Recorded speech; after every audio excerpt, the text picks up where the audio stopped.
Welcome to Brake Bias. I'm your host, Brad Kramer. It's the 75th episode, and I am here ahead of the United States Grand Prix. This milestone episode previews a paddock favorite on the F1 calendar. But before we get to the action in Austin, first a quick reminder to check out the link tree in the description. It has links to pages like all the platforms you can find this podcast, my YouTube channel, Brake Bias Twitter, and TikTok. It has my email address if you'd like to contact me, as well as my personal Twitter, Instagram, and LinkedIn. Now let's talk about the weekend coming up at the Circuit of the Americas. Well, this U.S. Grand Prix will kick off the Americas triple header, which kind of feels like it's a bit of a blitz before this two-part F1 finale that we're going to get in Vegas and then Abu Dhabi. And to be honest, as much as I don't really care for the Mexican Grand Prix much, this is always just a fantastic three-race stretch. I'm a little bit biased because this is the time of year where I always get some races that are at good times for myself, middle of the afternoon. It's what the Europeans get basically all season long. And then finally, for someone who lives in the Eastern time zone, we just have races at great times, basically from like noon to 4. F1 is just in your afternoon, and it is great. But not only does this leg have, amazing tracks, it's also just great vibes. And I think everyone across the world can agree with that. The reason I love COTA is that I just think, it has a variety of amazing qualities, which I guess is what makes any track great. But, it has sections of the racetrack that you can just picture in your head because, well, they're iconic. The Fast S's section is brilliant. Turn 1 is amazing. I love the really long right-hander in the final sector. It's all brilliant. It has overtaking opportunities. It's a fun quality track with some great flowing bits as well. Not to mention the 400,000 American fans that we had last year, and I think it's even more expected this year, these fans are increasingly passionate about F1. I honestly think since Miami joined, the schedule, the teams have been saying that COTA now kind of feels like the race in the States for the average F1 fan because, while Miami and presumably Vegas as well, it's all about the glitz and the glamour, the celebrities flood the track before the race. And, let's be honest, Miami and Vegas will most definitely have this. It's just a whole ton of American excess, you know what I mean? So COTA just seems like it's more about the vibes and more about the racing, and that's why I think the average F1 fan actually appreciates it more, not to mention it is just a phenomenal track that always seems to create some great racing. In 2021, we had a fantastic little battle between Lewis Hamilton and Max Verstappen. It was so close for Lewis Hamilton. He almost got, did I say 2021? Sorry, I meant 2022, last year, of course. 2021 was also an amazing American Grand Prix between Lewis Hamilton and Max Verstappen as well. One of Max Verstappen's most underrated performances ever, I think, was the 2021 U.S. Grand Prix. But anyway, 2022 was also great between those two. And I think, in 2022, it proves that we can have an amazing Grand Prix with Max Verstappen winning. I've said I'm a Lewis Hamilton fan, which usually by default means that I'm not necessarily a big Max Verstappen fan. But as I've said many times in this podcast, I believe he is the best driver in Formula One. He is a phenomenal talent. He's a living all-time great. However, I would rather see someone else win, especially when he's won so often recently. But regardless of that, we can still have good Grand Prix with him ending up as the eventual winner. It doesn't have to be someone else, but that's why next year Max can become a 4-time champion even, as long as another team or driver is just in the mix for wins, is all I think the F1 fandom is asking for.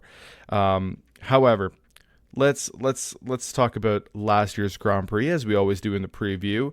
Sainz actually started this race on pole. Most people probably forget that because he led the race for all of one straight, not even one corner. because he got swallowed up into turn one, and then George Russell punted him right into the side of his Ferrari. Sainz was out of the race just like that. So tragedy for Sainz, who had a really tough season last year, and George Russell also compromised his race, getting a 5-second penalty there. Hamilton was given the lead later in the race because of a nightmare pit stop for Max Verstappen. I want to say it was 10-11 seconds. He was pretty angry with his crew at the time, but Super Max was incredibly rapid, and once he was in that Mercedes DRS range, he just breezed by at a rate of knots. Everyone was talking about the Red Bull straight line speed at the time, and Mercedes was extremely draggy, which I think is still kind of a thing this year. It just seems like it's less of a topic, the straight line speed this year. But anyway, that's what happened. Max was clawing the lead back ever so slowly, but he was doing it kind of at a consistent rate. But as soon as he was within 1 second, it was over. Like Lewis didn't even defend, and some people criticized him for that. But at the end of the day, I think maybe he could have held on for another lap, but so what? His tires absolutely fell off in the end as well.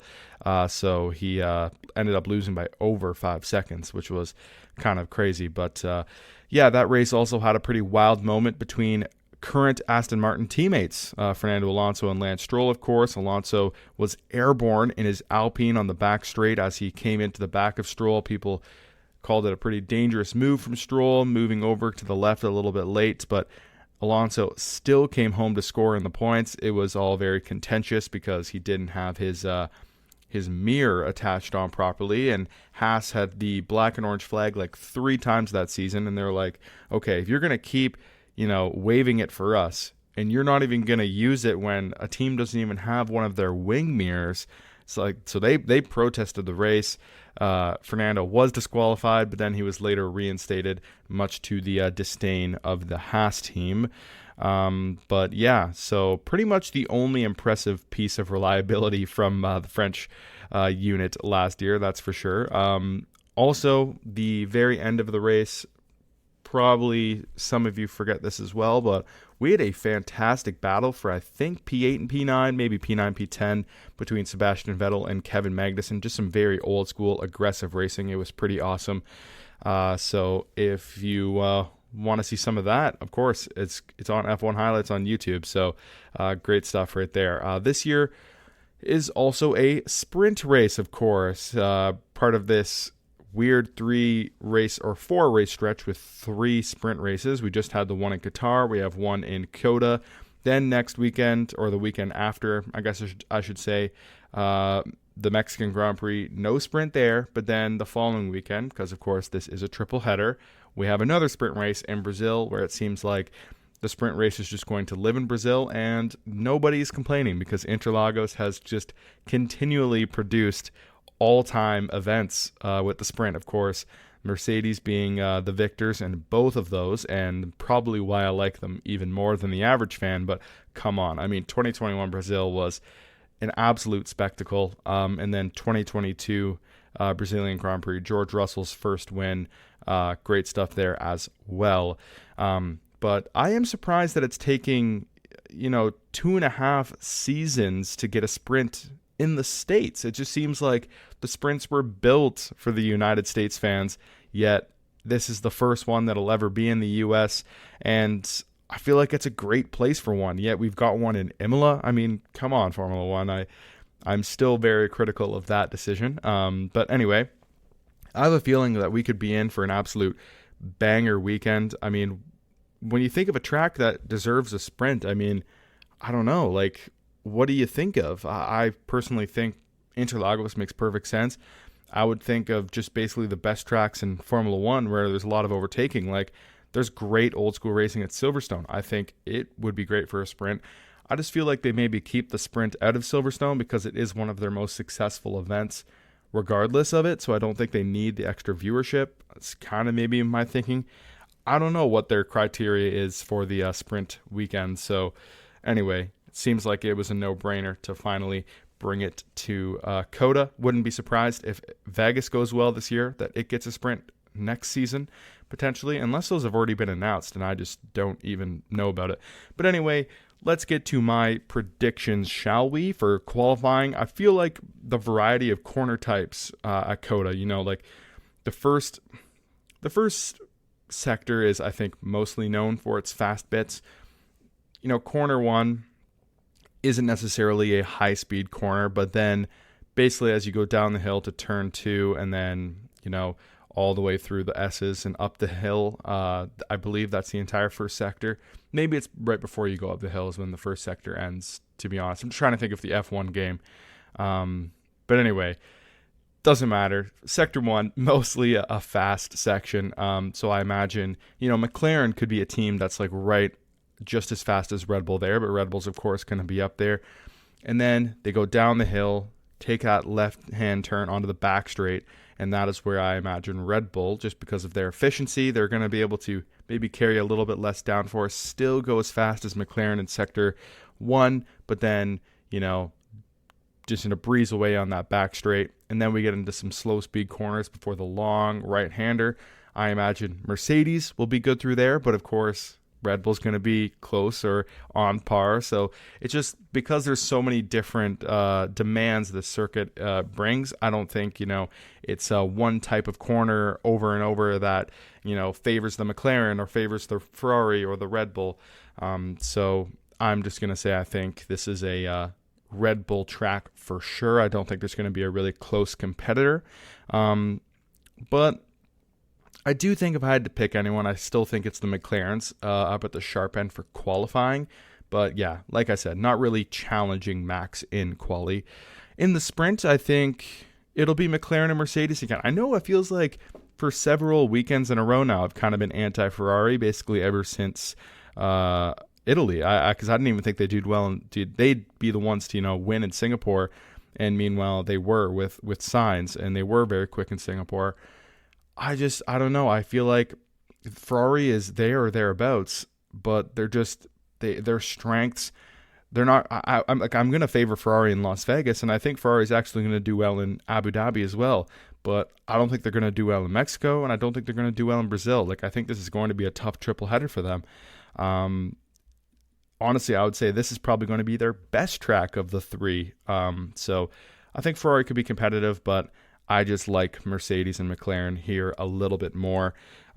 So yeah, I think McLaren and Mercedes could do some damage in the sprint. The drive up the hill to turn one is always great at COTA because of how the corner widens and you can really get a good run up the hill on the guy on pole. So someone could definitely, take the fight to Verstappen there. Granted, he does finish P1 in the sprint shootout. And, in a sprint, the tires may not play as much of a factor as they would in the Grand Prix, which, of course, we all know is Red Bull's, greatest strength is probably their tire management, especially when Max Verstappen is behind the wheel. So maybe in the sprint we could see something, interesting, but I would still take Max to win there. For the race, though, I do fully expect another comfortable Verstappen win. But I'll say Lewis Hamilton rebounds, finishes P2 in the race, maybe gets a bit of luck as well on his side. And I'm going to say Russell completes a double Mercedes podium. Yes, I know I've been all about McLaren. I think McLaren is going to be thereabouts. Or not thereabouts. They're going to be right up there. I just think Mercedes maybe, bounces back from that nightmare weekend they just had and maybe gets their drivers on a better strategy. They just edge out Lando. Maybe Piastri is a bit of an off weekend, and it's a kind of a 2-against-1 fight, and they both come out on top. I don't know. It's just a prediction. I do think it's going to be really close between McLaren and Mercedes, and I could definitely see, a P2 from Lando again. I'm a bit down on Checo. I don't think this is a track that he does well at, but I hope he does because, again, I'm not necessarily a Checo fan. I'm pretty hard on him a lot, but the weekend after is, of course, the Mexican Grand Prix, and everyone is a Checo fan at the Mexico Grand Prix, myself included. So I hope that he does have a good race here so he can, go into Mexico on a high, because there actually are some rumors that he could be announcing his retirement.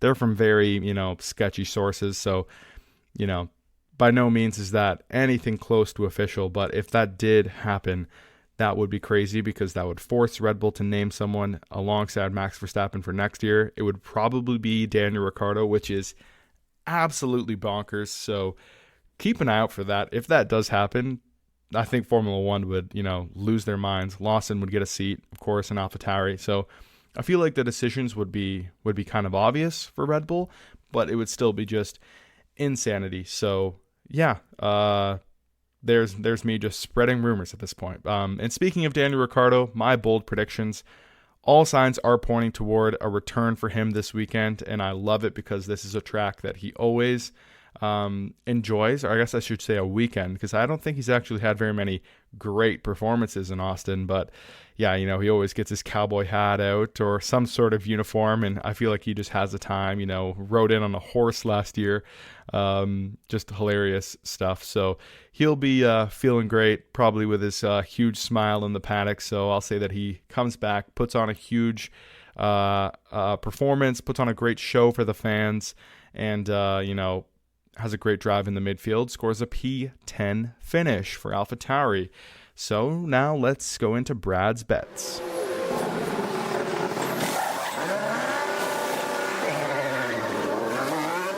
All right, well, we have to review my picks from Qatar. It was a bit of a tricky weekend for myself because I think basically something happened that kind of screwed every single one of my bets that I lost, except for, even this one too. I was going to say over 12 seconds winning margin. I think Verstappen could have won by over 12 seconds had it not been for the tire rule. Of course, I gave out this bet well before I knew about this rule that was going to kind of completely change the weekend in Qatar. So that was minus 160. So I apologize if you put a lot of money on that. You got kind of screwed over. In fact, I think the sports book should arguably give refunds based on that because it just completely changes the entire outlook of the Grand Prix. So yeah, a bit ridiculous. Lando Norris podium, that was the one I was big on. That was minus 160, and that did, of course, cash. Under 17.5 classified drivers. 17. No, there was. Wasn't there? Under 17.5 classified drivers. Sainz, Hamilton, and Sargent. Sargent retired. So I did get. Why did I write that as I didn't get that bet? Yeah, under 17.5 classified drivers. There were 17. Okay, I don't know. Maybe I don't know why I wrote a big no next to that. Anyway, okay, well, I think that did cash. Max Verstappen was fastest in FP1. I was huge on that one as well. That was one that I told you guys I bet on myself, so that was a nice win for us if you followed me on that one, if you tailed me. Lando Norris in top 3 for quali, minus 120. I was big on this one as well. That was a painful one because he would have been, had it not been for track limits. Fastest car in qualifying to be a McLaren. That was the long shot bet. And of course, Oscar does do it in the sprint shootout, but not the actual qualifying. So more pain there. All of my bets there, pretty decent guesses. I think we just got a little bit screwed over at times. This week, I have a couple interesting ones. The big one that I really like is George Russell to end up on the podium. Plus 370. Those are some crazy long odds for, I think, a driver that's performing really well right now, a team that I think is going to do well at this track. He has longer odds than his teammate, who he is just performing better than at this point right now. So plus 370 for him to be on the podium, especially when Checo is not really a threat at the moment. So basically, he's got to beat his teammate and Oscar Piastri. And of course, if the Ferraris are there, then that adds an extra challenge. But I think he can easily end up on the podium. So plus 370, some great odds there. Then we go into two, I would say, pretty short odds, but I do really like them. Minus 195. Basically, if you can get Max, qualifying leader and race winner for less than or better than minus 200 right now. I mean, it's minus 195, but I think you got to take it just because it's very likely to happen, and I don't think there is going to be a great challenger in quali, and let's be honest, he's going to win the race unless something crazy happens. I think Max continues to do well in free practice, so minus 185 there. You're not going to be winning too much money on these bets, but I just think they're extremely likely, and they're not like minus 400. They're actually at a an odds where you can at least win a bit. And then this honestly could be a long shot, but I think the Alfa Romeo showed that they actually had some pretty good pace in Qatar with their new upgrades. So I'm gonna bank on those upgrades also performing well in Austin, and put my faith in Valtteri Bottas to score some points for plus 470. That's again a big payout if you can hit on that. So just throwing that one out there. Maybe it constitutes more as a long shot than it does an actual a bet to give, but throwing it out there. And then the Bet365 exclusive they have quality head-to-heads, which I think is a pretty cool thing to be able to bet on. Lewis and George are even odds right now, both minus 120, and I think George is just performing better in qualifying right now. I think he does it again here where he outqualifies Lewis, so take him for minus 120. And then we have the actual long shot of the week. A few long odds ones already, though. So let's just get wild here and let's go with a Lewis Hamilton fastest lap. I think Mercedes will be quick enough, and all it takes really is for Lewis to, potentially be out there on the freshest rubber at the end. Could definitely happen, and it's plus 1,600. The only problem is the way that Red Bull has been, using strategy with Max right now is they always have him extending his stints because he's just as fast as everyone else, several laps later. So it's an easy decision to just keep him out the longest, but you never know. Sometimes gaps just come up and it's a no-brainer to go on a two-stop or just pit because you have free air and get on some faster rubber. So you never know. It could easily happen, and I think if Lewis is on the freshest rubber at the end, he is fast enough and his car will be fast enough to be able to at least, do a fastest lap. So yeah, throwing that one out there just because we're having some fun, right? So that will do it for episode 75 of Brake Bias. I'm your host, Brad Kramer, and I'll be back next week to review the U.S. Grand Prix. It's going to be a busy month for your boy, so with both championships wrapped up in 2023, I'm just hoping for some entertaining races, some fun podcasts in the next few weeks, and I think we could get a fun race this weekend at COTA. Goodbye.